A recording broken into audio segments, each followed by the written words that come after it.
Hello fam, welcome back to my YouTube channel. ಎಲ್ಲರೂ ಹೇಗಿದ್ದೀರಾ? ನಾನಂತೂ ಚೆನ್ನಾಗಿದ್ದೀನಿ. ನಿನ್ನೆ ಅಷ್ಟೇ ಊರಿಗೆ ಬಂದೆ ಯಜಮಾನ್ರ ಮನೆಗೆ. ಯಾಕೆ ಅಂದರೆ ನಾನು ವ್ಲಾಗ್ನ ಲೇಟಾಗಿ ಅಪ್ಲೋಡ್ ಮಾಡಿದೆ, ಹಾಗಾಗಿ ನಾನೇನು ಅಪ್ಡೇಟ್ಸ್ ಕೊಡೋಕ್ಕಾಗಲಿಲ್ಲ ಸರಿಯಾಗಿ. ಸಾರಿ. ಹೇಳ್ಬೇಕಂದ್ರೆ ಲಾಸ್ಟ್ ಮಂತಲ್ಲೇ ನಾನು ತೊಟ್ಲು ಬದಲಾಯಿಸ್ಕೊಳಕ್ಕೆ ಬಂದಿದ್ದೆ. ಶ್ರಾವಣಕ್ಕಿಂತ ಒಂದಿನ ಕಡಿಮೆ. ಆಷಾಢ ಸ್ಟಾರ್ಟ್ ಆಗುತ್ತೆ ಅನ್ನೋಕ್ಕಿಂತ 2 ದಿನ ಮೊದಲೇ ಬಂದು ತೊಟ್ಲು ಬದಲಾಯಿಸ್ಕೊಂಡು ಹೋಗಿದ್ದೆ. ಅದಾದಮೇಲೆ ಮತ್ತೆ 9 ತಿಂಗಳಿಗೆ ಬರೋಣ ಅಂದ್ಕೊಂಡಿದ್ದೆ. 9 ತಿಂಗಳಿಗೆ ಬರೋಣ ಇಲ್ಲ ಆಷಾಢ ಮುಗಿಸ್ಕೊಂಡು ಬರೋಣ ಅಂದ್ಕೊಂಡಿದ್ದೆ. ಅದಾದಮೇಲೆ ಮಧ್ಯದಲ್ಲಿ ಇನ್ನೂ ಒಂದ್ಸರಿ ನಾನು ಬರಬೇಕಾಗಿ ಬಂತು. ಯಾಕಂದರೆ ನಮ್ಮ ಜಾನುಗೆ ಸ್ವಲ್ಪ ಹುಷಾರಿರಲಿಲ್ಲ. ಬಂದಿದ್ರಿ ಶ್ರಾವಣಕ್ಕಿಂತ ಮೊದಲು ಬಂದಿದ್ದೆ, ತೊಟ್ಲು ಬದಲಾಯಿಸ್ಕೊಂಡು ಆಷಾಢಕ್ಕಿಂತ ಮೊದಲು ತೊಟ್ಲು ಬದಲಾಯಿಸ್ಕೊಂಡು ಹೋಗೋಕೆ ಬಂದಿದ್ದೆ. ಅದಾದಮೇಲೆ ನಾನು ಬಂದು ಒಂದು 10 ಡೇಸ್ ಆದಮೇಲೆ ಜಾನುಗೆ ಪಿಂಕುಗೆ ಒಂದು ಸ್ವಲ್ಪ ಹುಷಾರಿರಲಿಲ್ಲ. ನಾನು ಬಂದು ಒಂದು 5 ಡೇಸ್ಗೆ ಪಿಂಕುಗೆ ಹುಷಾರಿರಲಿಲ್ಲ. ನಾನು ಮತ್ತೆ ಅಲ್ಲಿ ರಿಟರ್ನ್ ಹೋಗಿದ್ದೆ ನಾವು ಅಮ್ಮ ಮನೆಗೆ. ಹೋಗಾಗಿ ಒಂದು 5 ಡೇಸ್ಗೆ ಪಿಂಕುಗೆ ಒಂದು ಸ್ವಲ್ಪ ಲೈಟಾಗಿ ಫೀವರ್ ಇದೆ ಅಂದ್ಬಿಟ್ಟು ಹಾಸ್ಪಿಟ್ಲಿಗೆ ಕರ್ಕೊಂಡು ಹೋಗಿದ್ದು. ಹಾಸ್ಪಿಟ್ಲಿಗೆ ಕರ್ಕೊಂಡು ಹೋದೆ. ಹಾಸ್ಪಿಟ್ಲಲ್ಲಿ ಪಾಪುಗೆ ಫಾಸ್ಟ್ ಬ್ರೀತಿಂಗ್ ಇದೆ, ಇಷ್ಟು ಫಾಸ್ಟ್ ಬ್ರೀತಿಂಗ್ ಇರಬಾರ್ದು, ಅಡ್ಮಿಟ್ ಮಾಡ್ಕೊಳ್ಳಿ ಅಂತ ಹೇಳಿದ್ರು. ನನಗೆ ಮನಸ್ಸಿಂದ ಪಿಂಕುನ ಅಡ್ಮಿಟ್ ಮಾಡಿದ್ದಾಯಿತು ಹಾಸ್ಪಿಟ್ಲಿಗೆ. ಬಟ್ ನಾನು ಅಡ್ಮಿಟ್ ಮಾಡಬಾರ್ದಾಗಿತ್ತು. ಇವಾಗ ಯಾರಿಗೇ ಆಗಲಿ ಸಡನ್ ಆಗಿ ಹಿಂಗೆ ಮಗುಗೆ ಹಿಂಗೆಲ್ಲ ಆಗ್ತಿದೆ ಅಂದಾಗ ಭಯ ಆಗೇ ಆಗುತ್ತೆ. ಸೊ ನಾವು ಡಾಕ್ಟ್ರು ಏನು ಹೇಳ್ತೀರೋ ಅದನ್ನೇ ಫಸ್ಟ್ ಕೇಳ್ತೀರಿ. ಅದೇ ಥರ ನಾನು ಭಯ ಪಟ್ಬಿಟ್ಟು ಪಿಂಕುನ ಅಡ್ಮಿಟ್ ಮಾಡಿದೆ. ಅಲ್ಲೇ ಕರ್ಕೊಂಡೋಗಿ ಒಂದು ಪ್ರೈವೇಟ್ ಹಾಸ್ಪಿಟ್ಲಲ್ಲಿ. ನಾನು ಅವಳನ್ನ ತೋರ್ಸಕ್ಕೆ ಕರ್ಕೊಂಡು ಹೋಗಿದ್ದು ಕೂಡ ಪ್ರೈವೇಟ್ ಹಾಸ್ಪಿಟ್ಲಿಗೇನೆ. ಪಿಂಕುನ ಅಡ್ಮಿಟ್ ಮಾಡಿ ಅವಳಿಗೆ ಕೈಗೆ ಕ್ಯಾನುಲ ಎಲ್ಲ ಹಾಕಿ ನನಗೆ ಅದೆಲ್ಲ ನೋವೆಲ್ಲ ತುಂಬ ಸೆನ್ಸಿಟಿವ್. ನಾನು ಆವಾಗಿಂದ ಅದೆಲ್ಲ ತಡೆಯಲ್ಲ. ಆ ನೋವೆಲ್ಲ ನೋಡೋಕ್ಕಾಗ್ದಿರ ನಾನು ನಮ್ಮ ಯಜಮಾನ್ರಿಗೆ ಫೋನ್ ಮಾಡಿದೆ. ನನ್ನ ಕೈಯಲ್ಲಿ ಆಗ್ತಿಲ್ಲ ಮಗುನ ನೋಡೋಕ್ಕೆ ಬಾ ಅಂತಂದೆ. ಅವರು ಪಾಪ ನೈಟ್ ಅನ್ನೋಂಗಿಲ್ಲ 12 o'clock ಇಲ್ಲಿಂದ ಅಲ್ಲಿಗೆ ಬಂದಿದ್ದಾರೆ. ನಾವಿರೋ ಕಡೆಯಿಂದ ದೊಮ್ಸಂದ್ರದಿಂದ ನಮ್ಮೂರಿಗೆ ನಮ್ಮ ಯಜಮಾನ್ರು ನೈಟ್ 12 o'clock ಬಂದರು ಪಿಂಕುಗೋಸ್ಕರ. ನಾನು ನೋವನ್ನೆಲ್ಲ ನೋಡ್ಬಿಟ್ಟು ತಡೆಯಲ್ಲ ಅಂದ್ಬಿಟ್ಟು 1 ಡೇ ಇರಲಿಲ್ಲ. ಬೇಗ ಡಿಸ್ಚಾರ್ಜ್ ಮಾಡಿಸಿದ್ವಿ. ಅವ್ರು 1 ಡೇ ಇರಬೇಕಂದ್ರು. ಪಾಪುಗೆ ನೆಬ್ಲೈಸೇಷನ್ನು, ಆಕ್ಸಿಜನ್ನು ಅಷ್ಟೆಲ್ಲ ಸೀರಿಯಸ್ ಆಗೋಯ್ತು ನನ್ನ ಮಗಳಿಗೆ ಅಂತ ನನಗೆ ಅನಿಸ್ಬಿಟ್ಟಿತ್ತು. ಯಾಕಂದರೆ ಪಿಂಕು ಯಾವತ್ತೂ ನನಗೆ ಕೆಮ್ಮಿರೋದಾಗಲಿ ಅವಳು ಕೆಮ್ಮೋದು ನೆಗಡಿ ಯಾವತ್ತಿಗೂ ನೋಡಲಿಲ್ಲ. ಅವಳು 1 ಮಂತಲ್ಲ 1.5 ಮಂತಲ್ಲಿ ಲೈಟಾಗಿ ಕೆಮ್ಮಿತ್ತು ಅಷ್ಟೇ. ಅದು ಬಿಟ್ಬಿಟ್ಟು ನಾನು ಯಾವತ್ತೂ ಅವಳು ಕೆಮ್ಮಿದ್ದು ನೋಡಲಿಲ್ಲ. ಬಟ್ ನಾನು ಆ ಥರ ಎಲ್ಲ ಆಗುತ್ತೆ ಅಂತಲೂ ಅಂದ್ಕೊಂಡಿರಲಿಲ್ಲ. ನನ್ನ ಬ್ಯಾಡ್ ಡಿಸಿಷನ್ನೇ ನಾನು ಹಾಸ್ಪಿಟ್ಲಿಗೆ ಕರ್ಕೊಂಡು ಹೋಗಿದ್ದೇನೋ. ಬಟ್ ನನಗೆ ಅವ್ರು ಹೇಳಿದ್ದು ನೋಡಿ ಆ ಥರ ಭಯ ಆಗಿ ನಾನು ಅಡ್ಮಿಟ್ ಮಾಡಿದ್ದೆ ಪಿಂಕುನ. ಬಟ್ ನನಗೆ ಯಾಕೋ ಮನಸ್ಸು ತಡೀಲಿಲ್ಲ. ಅವಳು ನೈಟೆಲ್ಲ ನಿದ್ದೆ ಮಾಡಲಿಲ್ಲ. ಒಂದ್ಸರಿ ಮನೆಗೆ ಕರ್ಕೊಂಡು ಹೊಟ್ಟೋಗೋಣ, ಅವರು ಇಲ್ಲೇ ಇದ್ದರೆ ಕೈಗೆಲ್ಲ ಇನ್ನು ಕ್ಯಾನುಲ ಎಲ್ಲ ಹಾಕಿ ಮಗುಗೆ ಜಾಸ್ತಿ ನೋವು ಮಾಡಿಬಿಡ್ತಾರೆ, ಮಗು ಬೇರೆ ನಿದ್ದೆ ಮಾಡ್ತಿರ್ಲಿಲ್ಲ ಅಂದ್ಬಿಟ್ಟು ನಾನು ಡಿಸ್ಚಾರ್ಜ್ ಮಾಡಿ ಅಂದ್ಬಿಟ್ಟು ಕರ್ಕೊಂಡು ಹೋದೆ. ಬೇಡ ಅಂತಂದ್ಬಿಟ್ಟು ಕರ್ಕೊಂಡು ಹೋದ್ಮೇಲೂ ಕೂಡ ಅವರೆಲ್ಲ ಮಾತು ವರ್ತನೆಗಳು ಮತ್ತೆ ನನಗೆ ಏನೋ ಒಂಥರನೇ ಅನ್ನಿಸ್ಬಿಡ್ತು. ಮಗುಗೆ ಹಂಗಿದೆ ಹಿಂಗಿದೆ ಕರ್ಕೊಂಡು ಹೊರಟೋಗ್ಬಿಟ್ರಿ ಅಂತ. ಡಾಕ್ಟ್ರಾಗಿ ಅವ್ರು ಯಾಕೆ ಹಂಗಂದ್ರು ನನಗೆ ಅದೆಲ್ಲ ಬೇಜಾರಿಲ್ಲ. ಬಟ್ ಪಾಪುಗೆ ಏನಾದರೂ ಸೀರಿಯಸ್ ಆಗಿ ಹುಷಾರಿದ್ದೀರ ಅವ್ರು ಆ ಥರ ಹೇಳಿದರೆ ನಾನು ಒಪ್ಕೊತೀನಿ. ಬಟ್ ಅದಾದಮೇಲೆ ನಾನು ಮುದ್ದೇನಹಳ್ಳಿ ಕರ್ಕೊಂಡು ಹೋದೆ. ಡಿಸ್ಚಾರ್ಜ್ ಮಾಡ್ಕೊಂಡು ಕರ್ಕೊಂಡು ಬಂದು ಸಾಟರ್ಡೆ ಕರ್ಕೊಂಡು ಬಂದು ಮುದ್ದೇನಹಳ್ಳಿ ಸಂಡೇ ಪೀಡಿಯಾಟ್ರಿಷಿಯನ್ ಇರಲಿಲ್ಲ ಅಂದ್ಬಿಟ್ಟು ಸಂಡೇ ಎಲ್ಲ ವೆಯ್ಟ್ ಮಾಡಿ ಮಂಡೇ ಕರ್ಕೊಂಡು ಹೋಗಿ ಅಲ್ಲಿ ಪೀಡಿಯಾಟ್ರಿಷಿಯನ್ ನೋಡಾದ್ಮೇಲೆ ಅವರು ಏನಿಲ್ಲ, ಮಗು ಬ್ರೀತಿಂಗ್ ಎಲ್ಲ ನಾರ್ಮಲ್ ಆಗೇ ಇದೆ. ವೆಯ್ಟು ಅಷ್ಟೇ. ನಮ್ಮ ಪಿಂಕು ಹುಟ್ಟಿದ್ದು 2,300. ಯಾಕಂದರೆ ನನಗೆ ಅಷ್ಟು ವಾಮಿಟ್ಸ್ ಇತ್ತು ಪ್ರೆಗ್ನೆನ್ಸಿಯಲ್ಲಿ. ಏನೊಂದು ಸ್ಮೆಲ್ ನೋಡಲಿ ಏನೇ ಒಂದಿರಲಿ ನಾನು ತುಂಬ ವಾಮಿಟ್ ಮಾಡ್ತಾ ಇದ್ದೆ. ಹಾಗಾಗಿ ಅವಳು 2,300 ಹುಟ್ಟಿದ್ಲು. ಹಾಸ್ಪಿಟ್ಲಿಂದ ಬರೋ ಅಷ್ಟರಲ್ಲಿ 2 kg ಇದ್ಲು. ಹಾಗಾಗಿ ಇವಾಗೂ ಅವಳು 6 ಮಂತ್ಸ್ಗೆ ಎಷ್ಟು ಡಬಲ್ ಆಗಿರಬೇಕು ಅಷ್ಟೇ ಆಗಿದ್ದಾಳೆ. ಅದೆಲ್ಲ ನನಗೇನು ಬೇಜಾರಿಲ್ಲ. ಬಟ್ ಯಾಕೆ ನಾನು ನನ್ನ ಮಗುಗೆ ಕ್ಯಾನುಲ ಎಲ್ಲ ಹಾಕಿ ಡ್ರಿಪ್ಸ್ ಎಲ್ಲ ನಾನು ಹಾಕ್ಸಿರ್ಲಿಲ್ಲ. ನನಗೆ ಗೊತ್ತು ಡ್ರಿಪ್ಸ್ ಹಾಕಿದ್ರೆ ಮೈಯೆಲ್ಲ ದಪ್ಪ ಆಗುತ್ತೆ, ಅದೇನಾದರೂ ಮಗು ಫೀಡಿಂಗ್ ತಗೊಳ್ದಿರಾ ಮಗುಗೆ ಎನರ್ಜಿ ಬೇಕಂದ್ಬಿಟ್ಟು ಡ್ರಿಪ್ಸ್ ಹಾಕ್ತಾರೇನೋ. ಬಟ್ ನಾನು ಹಾಕ್ಸಿಲ್ಲ, ಬೇಡ ನಾನು ಫೀಡೇ ಮಾಡಿಸ್ತೀನಿ ಅಂತ. ಅವಳು ಕ್ಯಾನುಲ ಇದ್ರೂ ನೆಬ್ಲೈಸೇಷನ್ ಹಾಕಿದ್ರು ಕೂಡ ನಾನು ಬ್ರೀಸ್ಟ್ ಫೀಡೇ ಕೊಟ್ಟಿದ್ದೆ ಪಾಪುಗೆ. ಇಷ್ಟೆಲ್ಲ ನೋಡ್ಕೊಂಡು ಕರ್ಕೊಂಡು ಬಂದು ಆ ಡಾಕ್ಟ್ರು ಏನೂ ಇಲ್ಲ ಮಗುಗೆ ಅಂದಮೇಲೆ ನನಗೆ ಅವಾಗ ಒಂದು ಸ್ವಲ್ಪ ಉಸಿರಾಟ ನಾರ್ಮಲ್ ಆಯಿತು. ಅದು ಯಾಕೆ ಹಂಗಾಯ್ತು ಅಂತ ಗೊತ್ತಿಲ್ಲ. ಸರಿ ಅಂತ ಅಂದ್ಬಿಟ್ಟು ಸುಮ್ಮನೆ ಆದ್ವಿ. ಎಲ್ಲ ದೇವ್ರಿಗೂ ನಾವು ಯಾರಿಗೂ ಏನೂ ಮಾಡಲಿಲ್ಲ. ಬಟ್ ಏನೋ ಒಂದು ಬ್ಯಾಡ್ ಡೇ ಆ ಥರ ಬಂತು. ಹಂಗಂದ್ರು ನಾವು ಹೋಗಿ ಅಡ್ಮಿಟ್ ಮಾಡಿದ್ವಿ. ಅಷ್ಟೆಲ್ಲ ಆಯಿತು. ಅದಾಗಿ ಒಂದು 4-5 ದಿನಕ್ಕೆ ಜಾನು ಹುಷಾರಿರಲಿಲ್ಲ. ತುಂಬ ಹಾಸ್ಪಿಟ್ಲಲ್ಲಿ ಇದ್ದೋ ಏನೋ ಜ್ವರ ಬಂದ್ಬಿಟ್ಟಿತ್ತು ಅವಳಿಗೂ ಕೂಡ ಸ್ವಲ್ಪ ಇನ್ಫೆಕ್ಷನ್ ಥರ ಆಗಿ ಹಾಸ್ಪಿಟ್ಲಿಗೆಲ್ಲ ತೋರಿಸ್ದೆ, ಕ್ಯೂರೇ ಆಗಲಿಲ್ಲ. ಅದಾದಮೇಲೆ ಒಂದು 3 ದಿನ ನೋಡಿದ್ರೆ 3 ದಿನ ಕೂಡ ಅವಳಿಗೆ 105 102ನೇ ಇತ್ತು ಫೀವರು. ಹಾಗಾಗಿ ನಾವು ತೋರಿಸಿದ್ರು ಅವಳು ಜಾಸ್ತಿ ಅವ್ರ ಅಪ್ಪ ಮನೆಯಲ್ಲೇ ಅಡ್ಜಸ್ಟ್ ಆಗಿದ್ದಾಳೆ ಹಾಸ್ಪಿಟ್ಲು ಎಲ್ಲ ಅಂತಂದ್ಬಿಟ್ಟು ಮತ್ತೆ ರಿಟರ್ನ್ ಅವಳನ್ನ ಇಲ್ಲಿ ಕರ್ಕೊಂಡು ಬಂದುಬಿಟ್ಟೆ. ಮತ್ತು ಜಾನುನ ರಿಟರ್ನು ನಾನು ಊರಿಗೆ ಹೋಗಿ ಒಂದು 15 ಡೇಸ್ಗೆಲ್ಲ ಮತ್ತೆ ಜಾನುನ ರಿಟರ್ನ್ ಕರ್ಕೊಂಡು ಬಂದುಬಿಟ್ಟೆ. ರಿಟರ್ನ್ ಕರ್ಕೊಂಡು ಬಂದು ಇಲ್ಲೆಲ್ಲ ತೋರಿಸಿ ಮಂತ್ರ ಹಾಕ್ಸಿದ್ಮೇಲೆ ಅವಳು ಸರಿ ಹೋದ್ಲು, ಅವಳು ನಾರ್ಮಲ್ ಆದ್ಲು. ಬಟ್ ನನಗೆ ಬೇಜಾರಿತ್ತು, ಸಡನ್ನಾಗಿ ನಮ್ಮ ಅಮ್ಮ ಮನೆಯಿಂದ ಬಂದುಬಿಟ್ಟಿದ್ದೆ ಅಂತ ಅಂದ್ಬಿಟ್ಟು. ಹಾಗಾಗಿ 1 ವೀಕ್ವರೆಗೂ ಅವಳು ಹುಷಾರಾಗಲಿ ಅಂದ್ಬಿಟ್ಟು ಕಾದೆ. ಹುಷಾರಾಗಿ ಅಂದ್ಬಿಟ್ಟು ನಾನು ಲಾಸ್ಟ್ ಸಂಡೇ ಬಂದೆ, ಮತ್ತೆ ಇನ್ನೊಂದು ಸಂಡೇ ಹೋಗೋಣ ಅಂದರೆ ಇವಳು ಬರಲ್ಲ, ನಮ್ಮ ಅಪ್ಪನ ಬಿಟ್ಟು ಬರಲ್ಲ ಅಂತ ಆಟ ಮಾಡ್ತಿದ್ಲು. ಇರ್ಲಿ ಪರವಾಗಿಲ್ಲ, ಆಟ ಅಲ್ವಾ ಮಾಡೋದು ಅಂತ ಅಂದ್ಬಿಟ್ಟು ಕರ್ಕೊಂಡು ಹೋಗಿ ಸಮಾಧಾನ ಮಾಡಿ ನಮ್ಮ ಯಜಮಾನ್ರಿಗೆ ಒಪ್ಪಿಸ್ಬಿಟ್ಟು 1 ವೀಕ್ ಹಾಗೆ ನಮ್ಮ ಅಮ್ಮ ಮನೇಲಿ ಬರ್ತೀನಿ ಅಂತ ಅಂದ್ಬಿಟ್ಟು ಹೋದೆ. ಯಾಕಂದರೆ ಹೆಣ್ಣಿಗೆ ಅಷ್ಟೇ ಅಲ್ವಾ, ತವ್ರ ಮನೆ ಬಾಣಂತಂದಲ್ಲಿ ಮಾತ್ರ ನಾವು ಅಷ್ಟಷ್ಟು ದಿನ ಇರೋಕ್ಕಾಗುತ್ತೆ, ತಾಯಿ ಮನೇಲಿ ಯಾವ ದಿನಾನೂ ಇರೋಕ್ಕಾಗಲ್ಲ. ನನಗಂತೂ ಬೇಜಾರಾಗ್ಬಿಟ್ಟು ಸಡನ್ನಾಗಿ ಬಂದುಬಿಟ್ಟೆ ಅಂತ. ಆದರೂ ನಾನು ಬಂದಿದ್ದಿದ್ದು ಏನಂದರೆ ಜಾನು ತುಂಬ ಹುಷಾರಿರಲಿಲ್ಲ ಅನ್ನೋ ಕಾರಣದಿಂದ ನಾನು ರಿಟರ್ನ್ ಹಸ್ಬೆಂಡ್ ಮನೆಗೆ ಬರಬೇಕಾಗಿತ್ತು.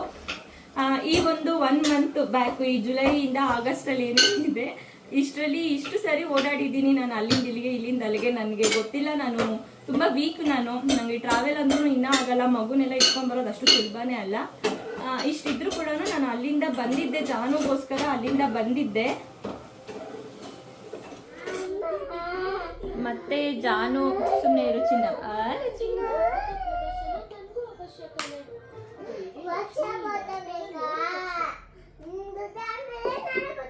ಮತ್ತೆ ಜಾನು ಹುಷಾರಾದ್ಮೇಲೆ 1 ವೀಕ್ ಆದಮೇಲೆ ಮತ್ತೆ ಊರಿಗೆ ಹೋಗ್ಬೇಕು ಅಂದ್ಕೊಂಡೆ. ಪಾಪುನ ಜಾನು ಇಬ್ಬರನ್ನೂ ಎತ್ಕೊಂಡು ಹೋಗೋಕ್ಕಾಗಲ್ಲ ಅಂತ ಪಾಪ ನನ್ನ ತಂಗಿನೇ ಅಲ್ಲಿಂದ ಇಲ್ಲಿಗೆ ಬಂದಿದ್ಲು. ಅಲ್ಲಿಂದ ಇಲ್ಲಿಗೆ ಬಂದು ಊರಿಗೆ ಹೋದೆ. ಊರಿಗೆ ಹೋಗಿ 1 ವೀಕ್ ಇದ್ದು ಬಟ್ಟೆಗಳೆಲ್ಲ ಏನೂ ಎತ್ಕೊಂಡಿರಲಿಲ್ಲ, ಯಾಕಂದರೆ ಅವಳಿಗೆ ತುಂಬ ಜ್ವರ ಬಂದಿತ್ತು, ಸುಸ್ತಾಗ್ಬಿಟ್ಟಿದ್ಲು ಒಂಥರ. ಅವಳು ಸ್ವಲ್ಪ ಪಿಕಪ್ ಆದ್ಲು ಅಂತಂದರೆ ಹಂಗೆ ದೃಷ್ಟಿ ಆಗೋಗುತ್ತೆ, ಹಂಗೆ ಸಡನ್ನಾಗಿ ಇಲ್ಲೋಗ್ಬಿಡ್ತಾಳೆ. ಆದ್ರೂ ಅವಳಿಗೆ ಜಾಸ್ತಿ ಅವ್ರ ಅಪ್ಪ ಮನೆ ಇಲ್ಲೇ, ಹಾಸ್ಪಿಟಲ್ಲು ಎಲ್ಲ ಇಲ್ಲೇ ಅಡ್ಜಸ್ಟ್ ಆಗಿ, ನಮ್ಮಮ್ಮ ಮನೆಯಲ್ಲಿ ಆ ಊರಲ್ಲಿ ಅಷ್ಟೊಂದು ಅಡ್ಜಸ್ಟ್ ಆಗಲ್ಲ. ಹಾಗಾಗಿ ಅವಳನ್ನ ಸಡನ್ನಾಗಿ ಕರ್ಕೊಂಡು ಬಂದೆ. ನನಗೆ ಟ್ರಾವೆಲಿಂಗ್ ಅಂದರೆ ಪಾಪ ಪಿಂಕು ತುಂಬ ಸಣ್ಣ ಇರೋದ್ರಿಂದ ಅವಳನ್ನ ಇಲ್ಲಿಂದ ಅಲ್ಲಿಗೆ ಎತ್ಕೊಂಡ್ಬರೋದಕ್ಕೆ ಅವಳಿಗೊಂದು ಸ್ವಲ್ಪ ಅನ್ಕಂಫರ್ಟ್ ಆಗುತ್ತೆ ಅಂದ್ಬಿಟ್ಟು ನಾನು ಟ್ರಾವೆಲಿಂಗ್ ಮಾಡೋಕ್ಕೆ ಅಷ್ಟೊಂದು ಮುಜುಗರ ಅಷ್ಟೊಂದು ಕಷ್ಟ ಅನ್ಕೋತೀನಿ ಅಷ್ಟೇ ನಾನು ಟ್ರಾವೆಲಿಂಗ್ ಮಾಡೋದಕ್ಕೆ. ಅದಾದಮೇಲೆ ಹೋಗಿ ಇವಳು ಅಲ್ಲಿ ಹುಷಾರಾಗಿದ್ಲು. ಹೋಗಬೇಕು ಅನ್ನುವಾಗ ನಮ್ಮಪ್ಪ ಬರಬೇಕು ನನ್ನ ಜೊತೆ, ಇಲ್ಲಾಂದರೆ ಬರಲ್ಲ ಅಂತ ಒಂದೇ ಸಮನೆ ಹಠ ಮಾಡ್ತಿದ್ಲು. ಜಾನು ಫ್ರೆಂಡ್ ರಾಧೆ ಅಂತ ಇದ್ದಾಳೆ, ಇಲ್ಲೇ ನಮ್ಮ ಮನೆ ಹತ್ರ ಇದ್ದಾಳೆ. ಅವಳು ಬಂದರೆ ಬರ್ತೀನಿ ಅಂತ ಫೈನಲಿ ಡಿಸೈಡ್ ಮಾಡಿ ಕೂತ್ಕೊಂಡ್ಲು. ಪಾಪ ಅವ್ರ ಅಮ್ಮನ ಒಪ್ಪಿಸಿ ಅವಳನ್ನ 1 ವೀಕ್ ಊರಿಗೆ ಕರ್ಕೊಂಡು ಹೋಗಿದ್ದಾಯಿತು. 1 ವೀಕ್ ಅವಳನ್ನ ಊರಿಗೆ ಕರ್ಕೊಂಡು ಹೋಗಿ ಅಲ್ಲೇ ಅವಳನ್ನ ನೋಡಿಕೊಂಡು, ಇಲ್ಲೇ ಇವಳನ್ನ ನೋಡಿಕೊಂಡು, ಇವಳಿಗೆ ಏನೇನು ಬೇಕೆಲ್ಲ ಕೊಡಿಸಿ, ಪಿಂಕುಗೂ ಏನೇನು ಬೇಕು ನಮ್ಮಮ್ಮ ಅವಳಿಗೆ ಹಬ್ಬಕ್ಕಂತ ಬಟ್ಟೆಗಳೆಲ್ಲ ಕೊಡಿಸ್ತು, ಇವಳಿಗೂ ಕೊಡಿಸ್ತು. ಕುಂಕುಮಕ್ಕೆ ನನಗೆ ಸೀರೆ ಬೇಡ, ಯಾಕಂದರೆ ನನ್ನ ಹತ್ರ ಸೀರೆಗಳು ತುಂಬ ಇದೆ. ಅದರಲ್ಲೂ ಈ ಲಾಸ್ಟು ಜಾನ್ವರಿಯಿಂದ ಇಲ್ಲಿವರೆಗೂ ತುಂಬ ಸೀರೆಗಳನ್ನೇ ಪರ್ಚೇಸ್ ಮಾಡಿಬಿಟ್ಟಿದ್ದೀನಿ. ಆ ಸ್ಯಾರಿನ ಪಾಪು ಎತ್ಕೊಂಡು ಜಾಸ್ತಿ ವೇರ್ ಮಾಡಿಕೊಂಡು ಪಾಪುನ ಎತ್ಕೊಳ್ಳೋಕ್ಕಾಗಲ್ಲ ಅಂತ ಅಂದ್ಬಿಟ್ಟು ನಮ್ಮ ಕೈಲಿ ಡ್ರೆಸ್ ತೆಗೆಸ್ಕೊಂಡೆ. ತವ್ರ ಮನೆಯಿಂದ ಒಂದು ಬ್ಲೌಸ್ ಪೀಸ್ ಕೊಡ್ಸಿದ್ರು, ಖುಷಿನೇ. ಆದರೆ ಅವ್ರ ಪ್ರೀತಿಗೆ ಒಂದು ಡ್ರೆಸ್ ಕೊಡ್ಸಿದ್ರು. ಇದೊಂದು ಡ್ರೆಸ್ಸೇ ಅಲ್ಲ, ಹೇಳ್ಬೇಕಂದ್ರೆ ಬಾಣಂತನ ಅಂದರೆ ಸುಮ್ಮನೆ, ಬಾಣಂತನ ಅಂದರೆ ಎಷ್ಟು ಖರ್ಚಿರುತ್ತೆ, ಎಷ್ಟು ಕೆಲಸ ಬಿಡಬೇಕು, ಎಷ್ಟು ಪರಿಶ್ರಮ, ಎಷ್ಟು ಪ್ರೀತಿ ಕಾಳಜಿ, ಅದೆಲ್ಲ ತುಂಬ ಮಿಸ್ ಮಾಡ್ಕೊತಾ ಇದ್ದೀನಿ. ಹೇಳ್ಬೇಕಂದ್ರೆ ನಿನ್ನೆ ಬಂದಿದ್ದು ತವ್ರ ಮನೆಯಿಂದ. ಇದನ್ನು ನಮ್ಮಮ್ಮ ಕುಂಕುಮಕ್ಕಂತ ಸೀರೆ ತಗೋ ಅಂತೂ ನನ್ನ ಹತ್ರ ತುಂಬ ಸೀರೆಗಳಿದ್ದಾವೆ. ಇನ್ನು ಸ್ಟಿಚ್ ಮಾಡಿಸಿ ಉಟ್ಕೊಳ್ದೇ ಇರೋ ಸೀರೆಗಳೇ ನನ್ನ ಹತ್ರ ಎಷ್ಟು ಇದ್ದಾವೆ ಅಂದರೆ, ನಮ್ಮ ಪಿಂಕು ಪ್ರೆಗ್ನೆಂಟ್ ಆದಾಗಿಂದ ನಾನು ಉಟ್ಕೊಂಡೇ ಇರಲಿಲ್ಲ ಸೀರೆಗಳನ್ನ. ಇನ್ನು 1 ಇಯರ್ ಕೂಡ ನನಗೆ ಉಟ್ಕೊಳಕ್ಕೆ ಅಷ್ಟು ಕಂಫರ್ಟ್ ಇರಲ್ಲ ಅಂದ್ಬಿಟ್ಟು ನಾನು ಸೀರೆ ತೆಗೆಸ್ಕೊಂಡಿಲ್ಲ. ಈ ಡ್ರೆಸ್ಸು ನಮ್ಮ ಪ್ರೀತಿಯಿಂದ ಕೊಡಿಸಿದ್ರು ಈ ಡ್ರೆಸ್ನ, ಥ್ಯಾಂಕ್ ಯು ಅಮ್ಮ. ಮತ್ತು ಈ ಬಳೆ ನನ್ನ ತಮ್ಮ ಕೊಡಿಸ್ತಾ, ಅವನು ಮೊದಲನೇ ಸರಿ ಬಳೆ ಮತ್ತು ಹೂವು ಅವನಿಗೆ ಗೊತ್ತೇ ಇಲ್ಲ, ಅದೆಲ್ಲ ಹೆಂಗೆ ಸೆಲೆಕ್ಟ್ ಮಾಡಬೇಕು ಅಂತ. ನಾನು ನಮ್ಮ ತಾಯಿ ಈ ಡ್ರೆಸ್ನ ಕೊಟ್ಟರು ಪ್ರೀತಿಯಿಂದ, ಥ್ಯಾಂಕ್ ಯು ಅಮ್ಮ. ನನ್ನ ತಮ್ಮ ಈ ಬಳೆಗಳು ತಂದ್ಕೊಟ್ಟ, ನನಗೆ ನಿನ್ನೆಯಿಂದ ಬಿಚ್ಚಕ್ಕೆ ಮನಸ್ಸೇ ಇಲ್ಲ. ಬಟ್ ಅವನಿಗೆ ಇದೆಲ್ಲ ಸೆಲೆಕ್ಷನ್ ಅಷ್ಟು ಬರಲ್ಲ. ಜಾನು ಮನೆಗೆ ಒಂದು ಬಟರ್ಫ್ಲೈ ಬಂದ್ಬಿಡ್ತು, ಕಪ್ಪುದು ಹುಳ, ಅದನ್ನ ನೋಡಿಬಿಟ್ಟು ಭಯ ಪಟ್ಕೊಂಡು ಅಳ್ತಿದ್ರು. ಅದೇನು ಮಾಡಲ್ಲ, ಹೊರಟೋಯ್ತು ಬಿಡು, ಏನು ಮಾಡಲ್ಲ ಬಿಡು, ಹೊರಟೋಯ್ತದು. ಎಷ್ಟು ಸೆನ್ಸಿಟಿವ್ ಆಗಿ ಬೆಳೆಸ್ಬಿಟ್ಟಿದ್ದೀನಿ ನಮ್ಮ ಜಾನುನ ಅಂದರೆ. ನನ್ನ 2ನೇ ಮಗಳನ್ನ ನಾನು ಯಾವ ಕಾರಣಕ್ಕೂ ಅಷ್ಟೊಂದು ಸೆನ್ಸಿಟಿವ್ ಆಗಿ ಬೆಳೆಸಲ್ಲ. ಮೊದಲನೇ ಮಗಳು ನಂತರನೇ, ಯಾಕಂದ್ರೆ ನಾನು ತುಂಬ ಸೆನ್ಸಿಟಿವ್, ಅವಳು ಪಾಪ ನನಗೆ ಬೆಳ್ಕೊಂಡ್ಬಿಟ್ಲು. ನಮ್ಮ ಪಿಂಕುನ್ ಮಾತ್ರ ಇಷ್ಟು ಸೆನ್ಸಿಟಿವ್ ಆಗಿ ಬೆಳೆಸಲ್ಲ. ನಮ್ಮ ಜಾನುಗೆ ಇವಾಗಲೂ ನಾನೇ ಊಟ ಮಾಡಿಸ್ತೀನಿ, ನಾನೇ ತಿನ್ನಿಸ್ತೀನಿ. ಯಾಕಂದರೆ ನೀವು ತುಂಬ ಜನ ಕೇಳಿರ್ಬೋದು, ತುಂಬ ಜನನೇ ನನಗೆ ಕೇಳಿದ್ದೀರಾ, ಅಕ್ಕ ಜಾನುಗೆ ಎಷ್ಟು ವರ್ಷ ಇನ್ನ ನೀವೇ ತಿನ್ನಿಸ್ತೀರಾ, ಅವಳು ತಿನ್ನಲ್ವಾ ಅಂತ. ಅವಳು ಪ್ರೀತಿಯಿಂದ ಅಮ್ಮ ನಾನು ತಿಂತೀನಿ ಬಿಡು ಅಂತ ಅನ್ನೋವರೆಗೂ ನಾನು ತಿನ್ನಿಸ್ತಾನೆ ಇರ್ತೀನಿ, ಅಲ್ಲಿವರೆಗೂ ತಿನ್ನಿಸ್ತೀನಿ. ಅವಳು ಬಾಯಿಂದ ಹೇಳ್ಬೇಕು ನಾನೇ ತಿಂತೀನಿ ಬಿಡು ಅಂತ. ಚಪಾತಿ, ಇಡ್ಲಿ, ದೋಸೆ ಅಂತವೆಲ್ಲ ತಿಂತಾಳೆ. ಒಂದೊಂದು ಟೈಮ್ ನೆನ್ನೆ ಟ್ರಾವೆಲ್ ಮಾಡಿ ಬಂದಿತ್ತು, ಒಂದು ಸ್ವಲ್ಪ ಸುಸ್ತಾಗಿದ್ದಾಳೆ, ನನ್ನೇ ತಿನ್ಸು ಅಂತಿದ್ದಾಳೆ. ಅದಕ್ಕೋಸ್ಕರ ತಿನ್ನಿಸಿದ್ದೀನಿ. ನಮ್ಮ ಯಜಮಾನ್ರು ಅಲ್ಲಿಗೂ ರೇಗಿಸ್ತಾ ಇರ್ತಾರೆ. ನನ್ನ ತಮ್ಮ ನನ್ನ ತಂಗಿ ನಮ್ಮ ಯಜಮಾನ್ರಲ್ಲೇ ಹೇಳ್ತಿರ್ತಾರೆ, ಹಿಂಗೆ ತಿನ್ನಿಸ್ಕೊಂಡು ಕುತ್ಕೊಂಡು ಸ್ಕೂಲ್ಗೆ ಹೋದ್ಮೇಲೆ ಏನು ಮಾಡ್ತೀಯ ಅಂತ. ಪರವಾಗಿಲ್ಲ, ಸ್ಕೂಲ್ಗೆ ಹೋದ್ಮೇಲೆ ಬಾಕ್ಸ್ ಎತ್ಕೊಂಡು ಹೋಗಿ ನಾನೇ ತಿನ್ನಿಸ್ಬಿಟ್ಟು ಬರ್ತೀನಿ.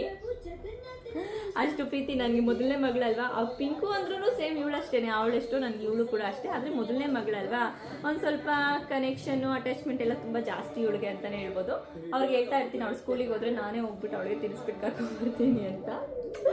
ಅದಕ್ಕೆ ಬರಲ್ಲ ಬಿಡು, ಹೊರಟೋಯ್ತು. ಅದಕ್ಕೆ ಅವಳು ಯಾವಾಗ ನಾನೇ ತಿಂತೀನಿ ಅಮ್ಮ ಅಂತಾಳೆ, ಅಲ್ಲಿವರೆಗೂ ನಾನೇ ತಿನ್ನಿಸ್ತೀನಿ. ನಾನು ಮನಸ್ಸಲ್ಲಿ ಮೈಂಡಲ್ಲಿ ಫಿಕ್ಸ್ ಆಗಿಬಿಟ್ಟಿದ್ದೀನಿ. ಒಂದೊಂದ್ಸರಿ ಸ್ವಲ್ಪ ಕಷ್ಟ ಆಗುತ್ತೆ ಇಂಥ ಟೈಮಲ್ಲಿ ನೋಡ್ಕೊಳೋದಕ್ಕೆ. ಇವಾಗಲೂ ಕೂಡ ಪಿಂಕು ಅಲ್ಲಿ ಕೆಳಗಡೆ ಮಲ್ಕೊಂಡು ಆಟ ಆಡ್ತಾ ಇದ್ದಾಳೆ, ಇವಳು ತಿನ್ನಿಸ್ತಾ ಇದ್ದೀನಿ. ನಾನು ನಿನ್ನೆ ಅಷ್ಟೇ ಬಂದೆ ಊರಿಂದ. ಯಾಕಂದರೆ ನಿನ್ನೆ ಆಗಸ್ಟ್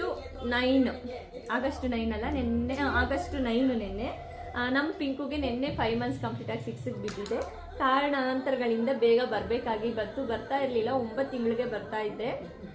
ಬರಬೇಕು ಅಂತ ಅಂದ್ಕೊಂಡಿರಲಿಲ್ಲ. ಯಾಕಂದ್ರೆ ನಮ್ಮಮ್ಮ ಎಲ್ಲ ತುಂಬ ನೋವು ಮಾಡಿಕೊಂಡ್ರು, ಬಿಟ್ಟು ಬರ್ತೀನಿ ಅಂದರು. ಇಲ್ಲ ನಾನು ಆಟೋದಲ್ಲೇ ಹೋಗ್ತೀನಿ ಅಂತ ನಮ್ಮ ಯಜಮಾನ್ರನ್ನೇ ಕರ್ಸ್ಕೊಂಡು ನಾನು ಆಟೋದಲ್ಲಿ ಬಂದೆ. ಯಾಕಂದರೆ ನನಗೆ ಕಾರಲ್ಲಿ ಟ್ರಾವೆಲ್ ಅಂದರೆ, ನಾನು ಕಾರಲ್ಲಿ ಏನಾದ್ರು ಟ್ರಾವೆಲ್ ಮಾಡಿ ಬಂದಿದ್ದೀನಿ ಅಂದರೆ ಒಂದು 3-4 ದಿನ ಮಲ್ಕೊಬಿಡ್ತೀನಿ.